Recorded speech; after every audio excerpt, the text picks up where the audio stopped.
J'ai été plutôt défenseur de l'idée que c'était une bonne chose de pouvoir, assurer la sécurité de tous, faire ces moments symboliques pour permettre à chacun quand même de vivre un petit bout de Pentecôte.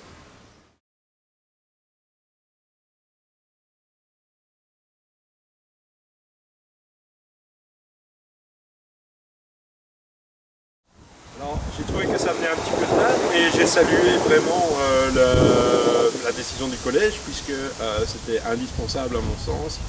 Et en tant qu'officier, il fallait pouvoir redescendre l'information. Donc, on a été assez réactifs.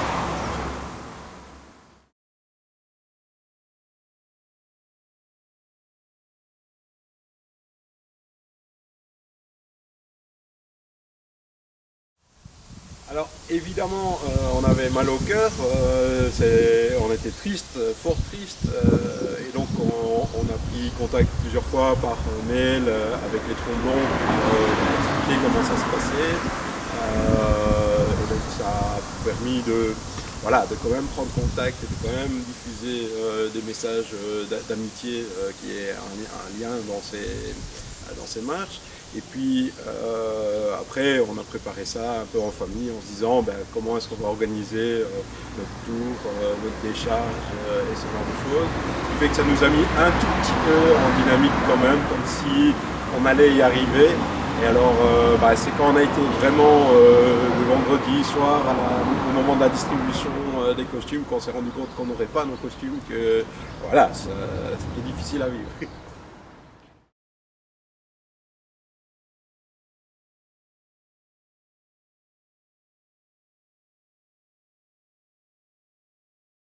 Le dimanche, pour prendre le moment symbolique, alors que maman ne se porte pas très bien, elle a pu commander la première décharge en l'honneur de Sainte-Rolande à 18 h le dimanche dans le jardin familial. Donc mon frère est venu Bruxelles pour l'occasion. On était à trois tromblons à l'arrière de la maison et elle a pu, avec mon sac, commander la décharge. Donc c'était un moment fort pour nous.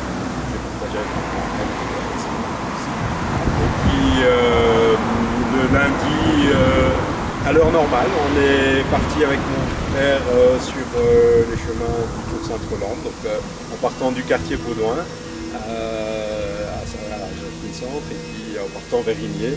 On n'est pas passé par l'église parce qu'on redoutait un petit peu le mouvement de foule, mais on a été très heureux de faire ce parcours sur le tour, puisque on voyait bien que d'abord c'était les mordus qui étaient là, ensuite il y avait suffisamment de distance entre les personnes, donc chacun respectait, il y avait quelque chose de très respectueux et puis de très fervent.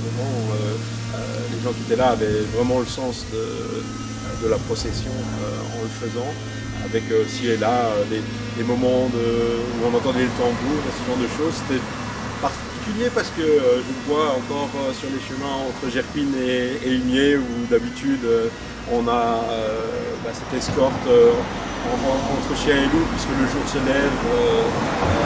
Là-bas, je ne sais pas par quel biais, mais j'ai l'impression qu'il y avait des diffuseurs de musique quand les tambours et les fifs résonnaient. Et on avait nos pantalons blancs, donc c'était très émouvant et très prenant, et très étonnant en fait. Voilà.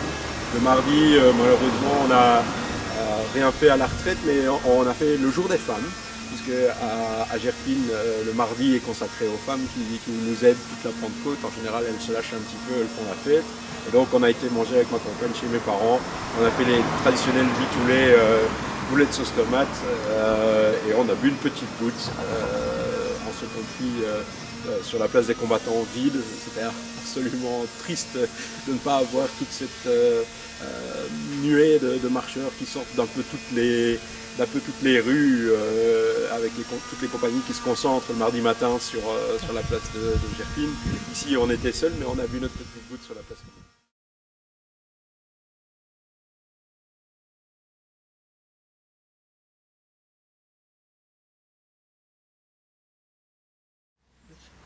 Alors le moment le plus triste pendant la Pentecôte, ça a été, je pense, le dimanche, en venant pour faire cette décharge dans le jardin de mes parents. parce que il était 17h et à un moment donné, moi qui ai l'habitude d'être en retard à la Pentecôte, je suis toujours à l'heure. Et là, je me rendais compte qu'il était 17h et que normalement on aurait dû démarrer depuis avant 15h. Et donc, je crois que là, il y a quelques larmes qui ont coulé dans ma voiture en faisant le trajet. Alors le plus beau moment de cette Pentecôte, c'est... j'ai du mal à choisir, c'est difficile. Un moment qui donne les commandements, ça a été très intense pour moi. Et puis après le parcours avec mon frère, parce que il revient moins souvent de Bruxelles, à la Pentecôte il est systématiquement là, et une espèce de communion entre nous de pouvoir marcher sur le tour. Ce qu'on ne fait pas à la Pentecôte, puisqu'on est dans les rangs, et comme officier je suis présent avec Gerpine partout où Gerpine se trouve, donc on n'a pas l'occasion de faire les 35 km. Voilà, c'était un moment de communion, c'était agréable.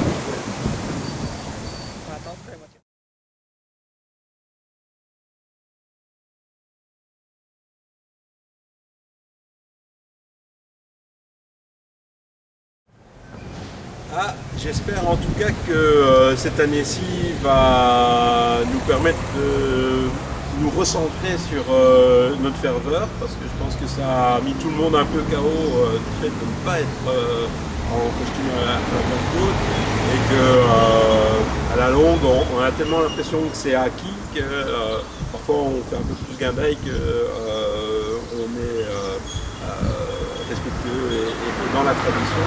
Cette année-ci, je crois, a remis un petit peu la tradition et la ferveur à l'honneur. Donc j'espère que ça va impacter la suite et que chacun savourera d'autant plus les années où on peut le faire, quoi.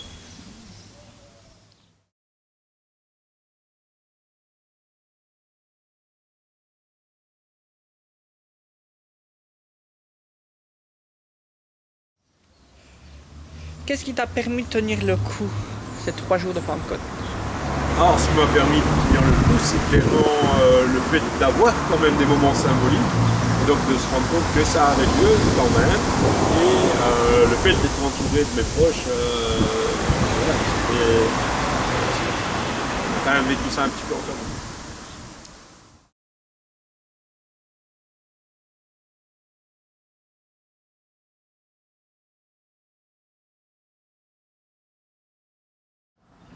Mon avis général, c'est qu'on a heureusement bien fait de prendre les mesures sanitaires nécessaires. On a, je pense, replacé les choses essentielles de ce folklore en ayant ces moments symboliques des premières décharges et du tour, ce qui sont vraiment des moments forts de notre folklore. Et donc, c'était bien de pouvoir les organiser quand même. Et évidemment, il reste ce manque absolu de ne pas avoir pu le faire comme on le fait d'habitude. Mais il faudra voir.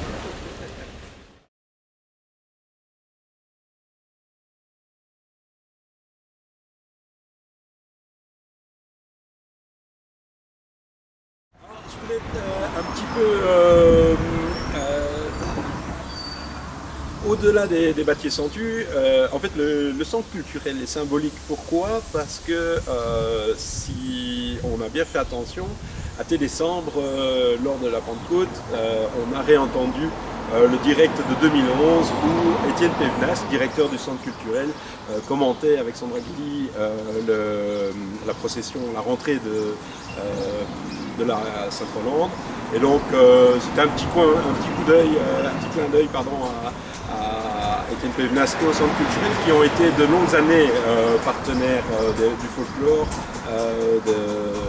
de la Sainte-Rolande, notamment lors des grandes festivités du 400e et de la reconnaissance de la Sainte-Cité Hollande. Voilà, donc on oublie parfois que le centre culturel agite et fait en sorte qu'il y ait une identité forte au sein de nos villages. Ils ont participé à cette identité forte de notre folklore. Donc je voulais leur rendre hommage en n'étant pas dans Gerpine, près de mon clocher, etc. C'est, pour une fois, on peut aussi penser que l'Osprel est concerné par la centrale.